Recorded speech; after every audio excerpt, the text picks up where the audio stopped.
had been cheating and cheating and cheating. Papa, sure you are in heaven hearing me, no vex, but I have to tell them. He was cheating and cheating all over the place. Then one day he decided to marry one of the women and bring them home. And things shifted in our house. Before he married her, he brought her to the house. And my mom, for the first time I saw a lioness. She stood up. This woman will not enter my house. You cannot bring this woman. My mother was very small. I'm taller than her. My dad was very tall. One day I asked her when I was young, I said, Mommy, why did you marry such a tall man? Look how short you are. She said, wait until you marry. And I married a very tall man too. And then when I was married, she said to me, why are you marrying a very tall man? All right, so she stood in front of him. And the woman he brought in was almost as tall as my dad. She was big and beautiful. And my dad, for the first time in my life and in my mother's life, lifted up his hand and slapped my mother. She was pregnant with my youngest brother. He hit her and her nose began to bleed. I was 10 years old. I will never forget that. I remember what my mother was wearing. I remember where she was standing in our house. I remember the look on my father's face when he realized he had slapped this woman. But his pride won't let him back down. I'm so grateful to God for this year. As I'm listening to Dr. Jane, listening to Auntie Awoshika, what strikes me is how many places each has been this year. And all of them are carrying one torch, the name of Christ. But above that is the protection and the safety of the Lord. Pastor Tolu was speaking with Mama Oshika earlier, and she was saying to her, I would like to come and see you. She said, you know your auntie. I'll soon be gone. And the number of gone, and the number of accidents, plane crash, that we keep hearing about, and it's not our story, is a thing to be grateful to God for. We go and we come like a joke, like it's play, we even take it for granted. So I'm grateful to God for how much we run around and He protects us. So today my topic is very, very touchy. So we're going to touch it. Because it's touchy, we will touch it. Praise the Lord. And it's talking about marriage, and we're talking about staying, living, and healing. And the last part is what I like. Her story still matters. Her story still matters. You know, I like to tell stories. So yesterday I heard that one of the topics was tell your story. It's so important. So important. So in talking about staying, I want to talk about my mom. My mother didn't go to school. My mother was one of the gentlest human beings I have ever met up till today. My mother was not educated, but she carried herself with such daintiness. You respected her. My mother picked her battles. I tell you something. When I was younger, my dad was still trying to make it in life and become comfortable. We lived in a face me, I face you kind of house. You know what I mean. And we had many neighbors who also had many children, like my father and my mother had many children. Sometimes while we are playing, tempers will rise and we may fight with the other children. Or, well, generally we beat the other children. I think we were more rugged. So we beat them, then we will run home. We'll run into the house, and my mom usually, she's sitting on her chair by our door. We'll run in, and she'll just still be sitting there. And the mothers of those children would chase us down, enter our house. They won't even talk to my mother sitting there. Enter our house, go in there, and beat us up inside the house. And come out of the house and go, and my mom won't say anything. Not because she was a coward. She will wait for my dad to come home.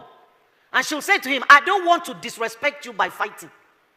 So go and tell that woman who came here or tell her husband that his wife came into my house to beat my children. It should not happen again.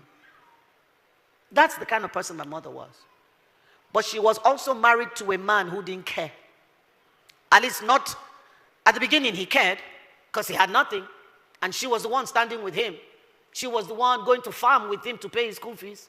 She was the one that stayed when he was going to school, and the white people that came to my village carried him and sent him to school, sent him to England, She was the one there. And one day, many years down the line, he decided he needed another wife. So he takes off. He decided he needed another wife.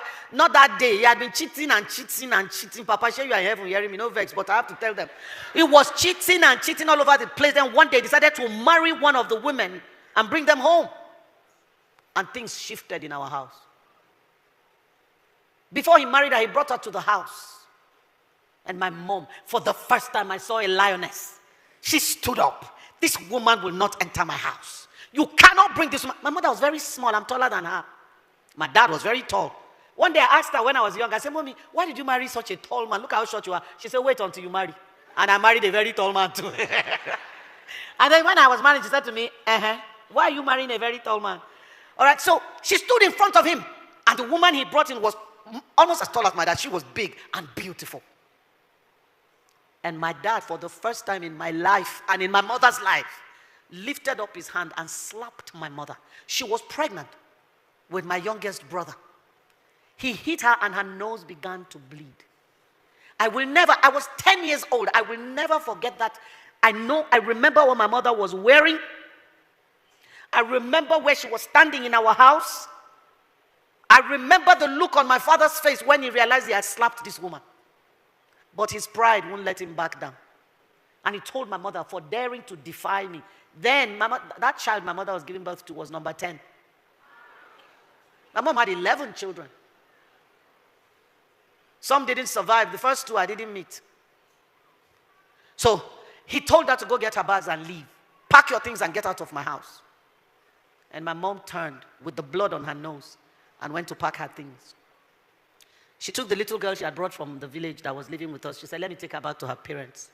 And she took my little, forgive me, she wasn't pregnant with my little brother. She was pregnant with the last child, Abigail.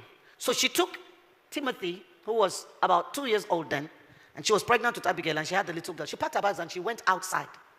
She was trying to get a vehicle. Now, when he hit her and told her to pack her things and leave, he left with the woman. The rest of us, life ended. We stood there, and the trauma and the terror and the fear. We didn't know what was happening. Our parents had never fought before, never been violent. And suddenly this thing was jammed down our throats in a moment. Now my mother has been asked to go. She's packing her bags. What's happening to the rest of us? And my mom went downstairs and was looking for a vehicle. We were standing on the balcony upstairs crying, looking at my mom. And my dad came back. When he came back and saw her with her things in front of the house, he drove past. We didn't know where he went. My mother got a taxi, got to the motor park. My dad was a vehicle inspection officer, VIO. It's not the type you have today. Then VIOs were like gods. And he went to the park and told every driver in that park, there's a woman coming pregnant with a little boy and a little girl. Any driver that takes her will lose his license. So he told her to go, and he took from her the power to go. My mother stood in that park and nobody would take her. She left and went to outside so she could find the ones that were just driving past. Anyone she was able to stop, somebody would run from the park. If you carry this woman, your license is gone. And they would drive past. My mother got frustrated and sat on her box. Then my dad drove back to the park and told her, enter the car. He carried the box, put it in the car, carried her and brought her back home. There was no apology. There was no remorse. There was no shame. There was more victimization. Because now he was behaving like he did her a favor by bringing her back. There's a place for staying when marriage becomes a death trap. There's a place for staying. Those places are few. And they are usually from a direct command from God. The example I have is Prophet Hosea. God said to him, go and marry a prostitute. When I saw Pastor Tolu's interview and I saw comments, I was just laughing. How convenient it is to sit with your tiny little phone and be typing nonsense that you haven't walked through. I wonder what social media would have said about Hosea then, no? Hey, he cannot be a prophet of God. This one, he cannot be God speaking. Marry prostitute. Gonorrhea. HIV. He's a false prophet. He brought a prostitute to his house. She left him and went back to the men. God said, go and bring her back. He went and brought her back. She left again. God said, go and pay money and buy her back. Prophet of God. Marrying a prostitute that is not repentant. There's a place for staying. It's usually warfare. God will ask such a person to stay because there is war to be fought or there is a message to be passed across. But there are not plenty. All the other ones that are doing, like Mama Oshika said, Father Lord, if I sent myself, have mercy on me. Many of the people who are staying sent themselves. God did not ask you to stay. Anything that will strip you of personhood is not godly. And abusive marriages do that. They strip you of your sense of personhood, strip you of value. And what is the most heartbreaking is that we sit down and we accept it. It is my cross. Who told you that is what the cross means? I looked at my mom that day and I made a silent vow. See, let me tell you, some of our brokenness comes from watching those broken relationships. We become broken like that too. I made up my mind. I said, no man will treat me this way. I will never take this rubbish from any man. Now, the tragedy of staying when you shouldn't, or there is a way to stay and it is not healthy. It is the staying without hope, staying without leverage, and staying without strategy. If you don't want to go, you want to stay, you cannot be hopeless staying there. If people come to the rehab, we tell them what we want to give you from day one is hope. Because if you take hope from a person, he's done. If you are staying in that space, don't be hopeless there. 2, my mother had no leverage. She had no education, no money, no family. Her parents were both dead. And he knew. Her siblings were struggling. She was the one that used to take small from my father's house, who was very rich, and give to her siblings. So there was nowhere to go. She had to sit there. Please, those of you listening, don't leave your daughters without a place to go. My daughter was getting married. Somebody came and said, want to marry. I said, oh God, I don't know you. She brought you. She said she loves you. I love you too. I said, but please, did she tell you where she did her first degree? He said US. Did she tell you where she did her master's? UK. I said, can you quantify that in naira and copper? He said, ma, that's a lot of money. I said, yes, money I could have used to buy Louis Vuitton and Louboutin and that. I said, I used it to raise a lady. So lady like that, she has attracted you now. I said, hear me well. I didn't raise a punching bag. Don't lay one finger on my daughter. The day you do that, I'll take her from you. You don't have a wife anymore. Man does say, why are you saying that? I say, oh God, say your own. This is my own. I am putting this boundary in place so this man knows what is okay and what is not okay. Do not hit my daughter. On that account, she will always have a room in my house. He said, ma, my father never did it, so I have no example to copy. I said, God bless you, son. May we have men like that their sons can boldly say, my father didn't do it, so I don't have an example to copy. Then he said, but ma, please, I want to say something. No? I said, okay. He's a lawyer. Hey, ma, I don't know what I would do if she slapped me first.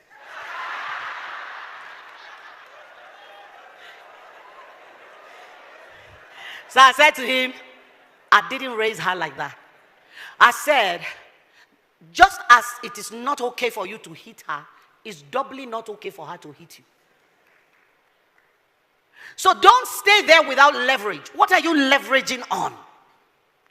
When a person breaks the covenant down to rubbish, you are not bound to uphold that because it's no longer a covenant.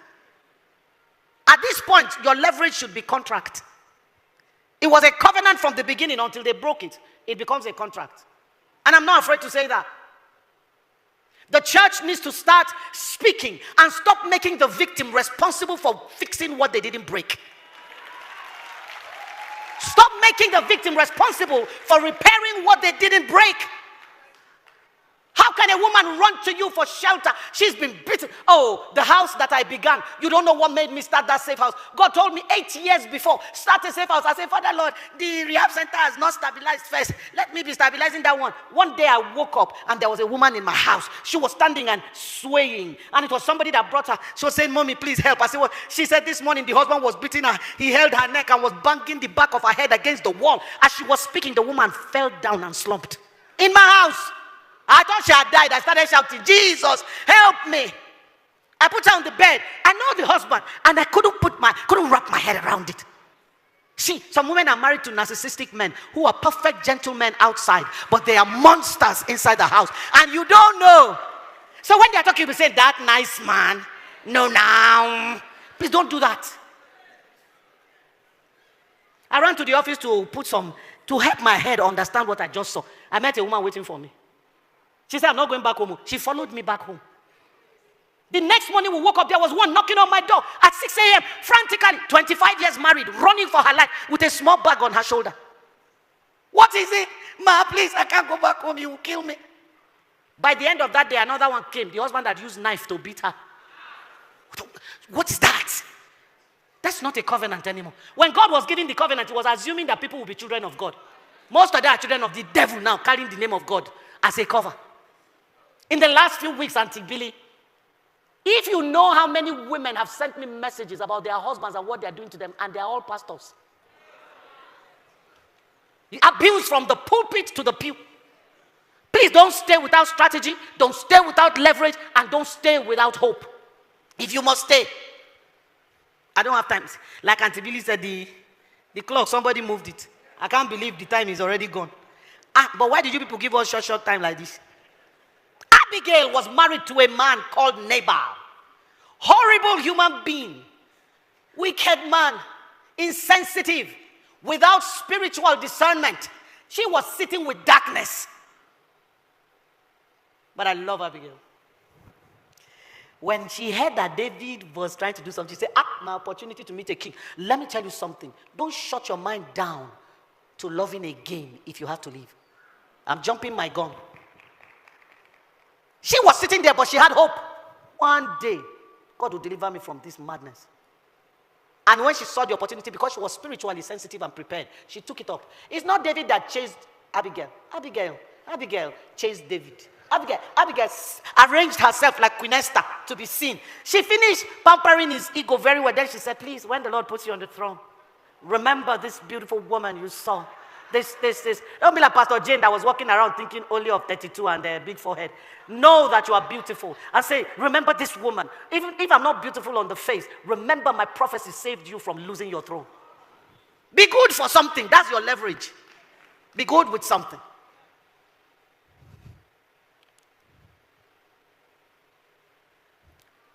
How about if you choose to walk away? The amount of courage you will need. It's such a big deal in our society. I don't have time to expand on some things. To leave. How does a man commit adultery and you shame the wife? What is that? And you too, you accept the shame. Oh, I'm so ashamed. Of what?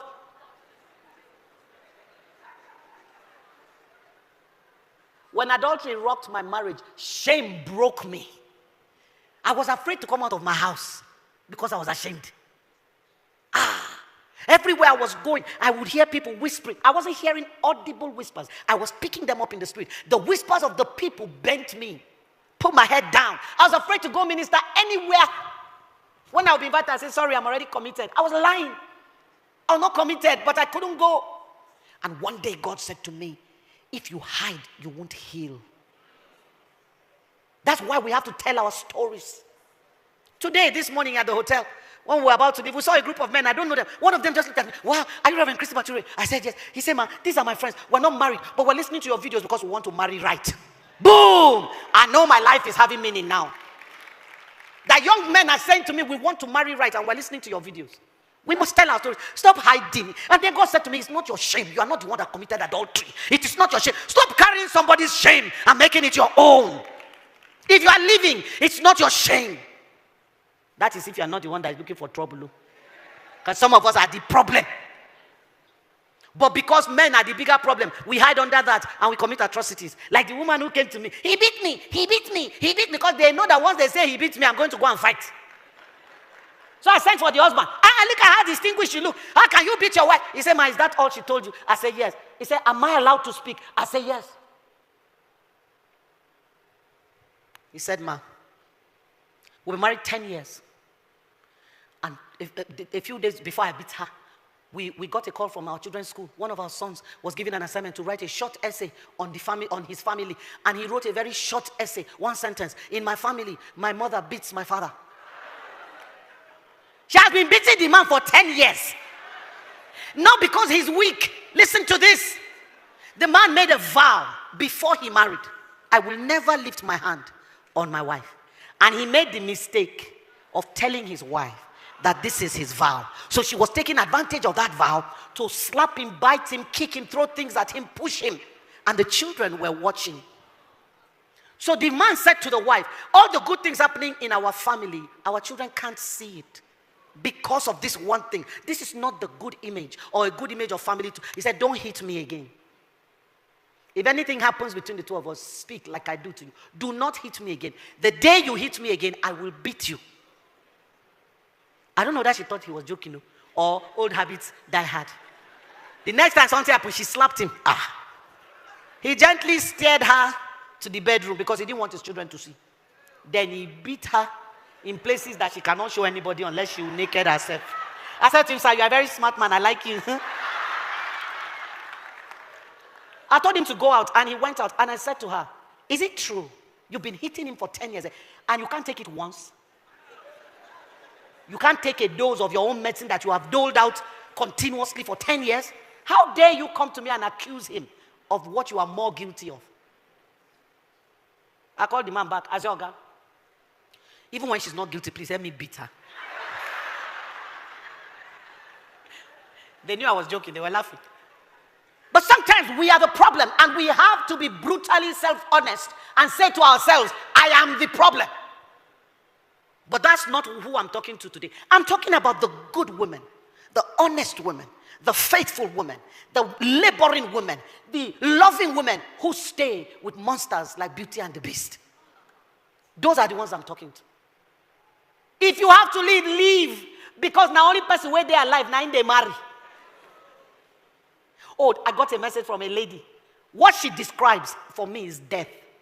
And she's asking me, please pray, ma. I say, pray for what?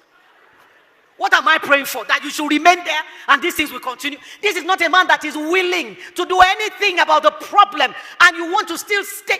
What is this thing about marriage? How come it is more valuable to us than Christ?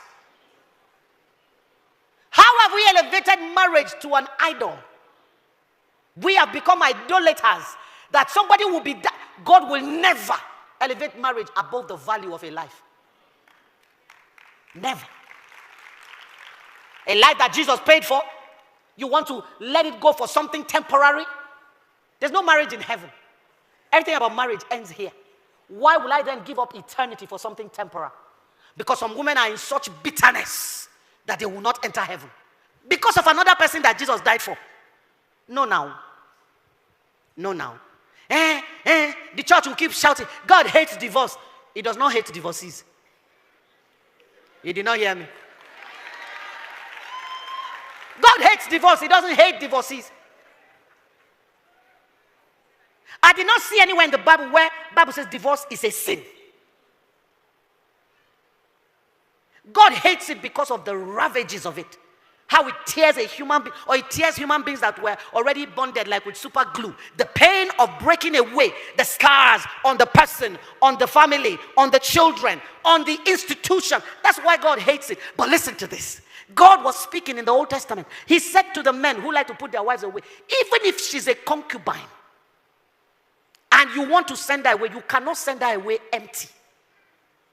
God was concerned about a concubine man, not even concubine, slave wife. You can't send a slave wife away with nothing. And you that you were married in church, in court, in tradition, in I don't care what, they push you out with nothing. Because you sat down with nothing. So, Auntie Aushika, you people need to write workshop and courses on how to help women value themselves. Place a value. Because of where you are operating from, you are believable.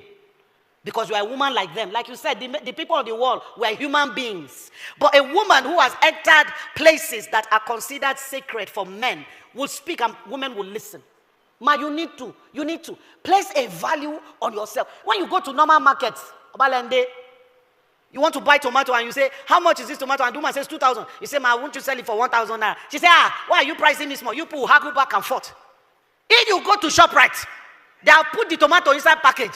And they put 6,000 on it. Do you stand there and start saying, can't you people reduce it? Do you do that? If you don't have 6,000, what do? Keep moving. Place a price on yourself. Only those who can afford it will come close.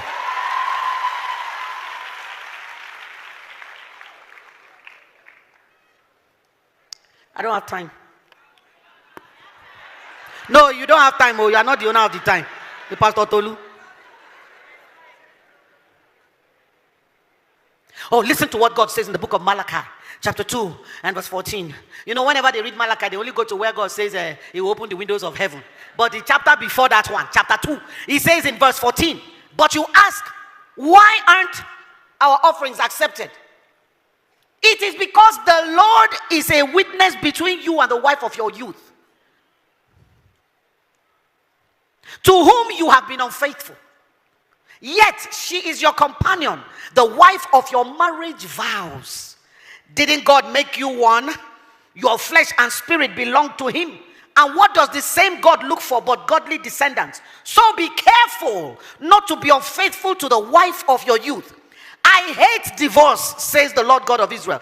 I hate, listen, I hate the person who covers himself with violence. It's not the woman who is beaten and abused that God hates. It's the one who has covered himself with violence.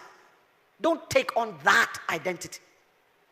Yesterday, a woman was speaking to me. The man left her and walked away and left her, and she was the one paying all the bills in the house. Then she said, he even went and had an affair. And then she said, maybe it's because I was not giving him enough. I said, will you shut up? Up until that time, she was talking. I didn't say a word. I said, shut up and stop it. Why is the response to everything a woman does wrong? Adultery. She does not know how to cook. Therefore, I go and sleep with another woman. How does sleep with another woman teach her how to cook? And she's not greeting me well in the morning. So I went and said, how does that teach her how to greet in the morning? One of them told me she chews with her mouth open. I said, sir, after 10 years of marriage, did you people do courtship? Did you ever take her out? Did she eat in your presence? Did she eat with her mouth open? I said, sir, you are very stupid. Forgive me. You saw her like that. You took her and sapped the best years of her life. She gave you children that bear your father's name. Sometimes you say it like abuse. They bear your father's name. Then now suddenly you realize that I'm chewing with my mouth open. When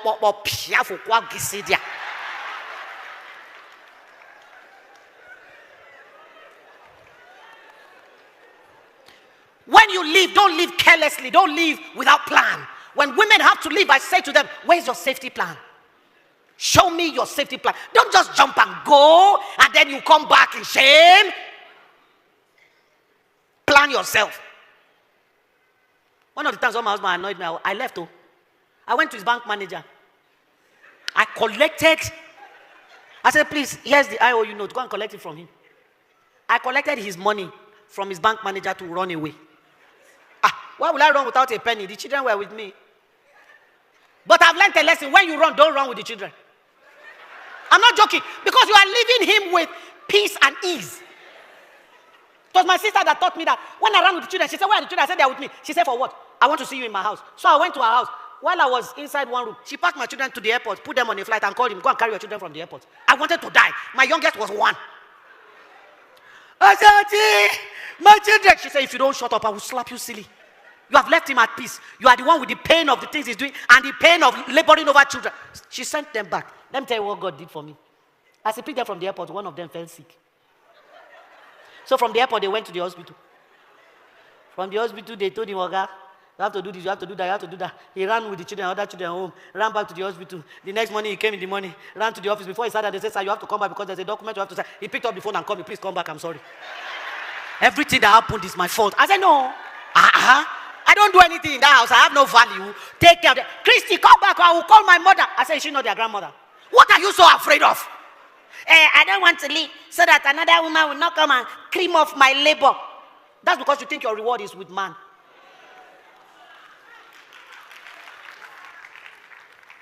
The guy wants to come. She should come and collect. Somebody else wants to enter. Come and enter and collect what I was collecting. Because it's the same person. Yeah, I don't want to leave. Another woman will come and enter my place. What is that place? The place of your sorrow and shame? The place of your suffering and degradation? The place of your valuelessness? Don't sit down there until you are discarded like a used rag. Because that's what happens. They discard you. May God give me opportunity to speak to men. Oh no, they are beginning to call me to speak in men's conferences. But I cannot talk with this confidence. But I will still say what I have to say. Let them not chase me from there. But I like it. Some of the pastors are saying, Christy, come, speak to our men. We have to go back to who we say we are. When Pastor Awushika was speaking, she kept emphasizing it's about who we are. It's about the identity. When Pastor Jane was speaking, it's about our identity. Who do we say we are? If you tell me I'm a Christian man, I have a right to expect Christian behavior from you. Don't tell me you are a Christian and I find out that you are a... Let's not call names. A right to expect. If you brought me to the church to wake me in the church, I have a right to expect fidelity from you. It's my right. Don't open your mouth and tell me this is how men are. Accept it. Which men? One man told me, is in the church, in the nature of men. Not in the nature of men, they cannot stay with one woman. I said, which nature? I want to ask you a question. Please, sir, have you read your Bible? In whose nature were you created? He said, in the nature of God. I said, and God is a cheat. God is a cheat. God is a dog. For the first time, I think he thought about the stupid statement he was making. Whose nature? Meanwhile, women are catching up fast in adultery. Let me be balancing it. Because some of you women, there's a massage parlor in Port Harcourt, only for married women. There is no female masseuse there. All the massagers are men. And they are not men with dry chest, they are muscular hunks. And it doesn't end in massage. Of course, you know by now. For married women only. I've overshot my time. Let me touch the last little bit in 1 minute. Healing in the middle of the... No, let me say this. Culture and religion will give you a backlash if you leave. What do? I want us to look at the scripture in 1 Samuel 17 verse 28. Please give me like 3 more minutes. Let me land this and then be done. 1 Samuel 17 verse 28 to 30. And Eliab, the eldest brother to David, heard when David spoke unto the men. And Eliab's anger, the culture's anger, the religious anger was kindled against David. And he said, why camest thou hither? And with whom hast thou left those few sheep in the wilderness? As if he was the one that had been taking care of them since. I know thy pride, and thy naughtiness of thy heart. For thou art come down that thou mightest see the battle. And David said, what have I done now? You need to be willing to open your mouth. Yesterday, Chick girl was just giving me electric shock with some of her answers. All those aunties that come and meet you and say, when are you going to get married? She said, I said to them, never. When I say never, they don't come back again. I've dealt with them. They can't come back. He said, what of my grandchildren? Go and buy. You have to learn to speak. David said to his brother, what is it? Haven't you done enough? What is it? Haven't you done enough? He said, what have I done now? Is there not a cause? And he turned from him toward another. He turned. That's what you must do. Turn. They have come to start telling you how you should have lived the life that they did not help you live. Turn. Turn to the Lord. The Lord will give you your sense of value. The Lord will restore your sense of personhood. He made you. You are precious to him, married or unmarried, widowed or divorced. You are precious to him. His blood paid for you. You have value with God forever. Nobody can take that from you. Turn. Turn. You have to learn not to hear some things. On here. I don't know what happened in the last few months, but from the time I came to Fountain of Life in April, something happened on the internet. My messages were just all over. They're just putting it in people's faces. Okay. I have seen some comments about me. In fact, some people have been so worried about some comments, they forwarded it to me. Reverend Christie, look at what they're saying about you. Somebody said, just like David's brother, that is my pride. That I'm a proud person. And I cannot say it is God that told me to take the child that my husband fathered in adultery. That is my pride. Another one said I'm a criminal for taking a child from the mother. Another said liar. Why are you talking about family patterns? It's a lie. Everything ends with the blood of Christ. All kinds of things. Turn.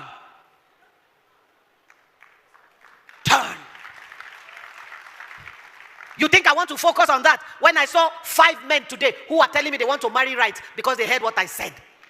Those are the people I'm sent to. I'm not sent to everybody.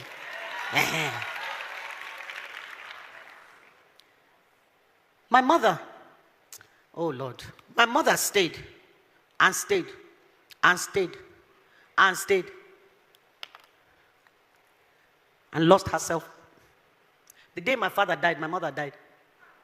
She didn't die physically. She kept hoping. One day he would turn and look at me. Now that first woman that he beat her for, they married, and after 7 years, the marriage packed up. He sent that woman away. My mother was still there. Then he retired from the city and moved to the village and married another one. This one was the age mate of my junior sister.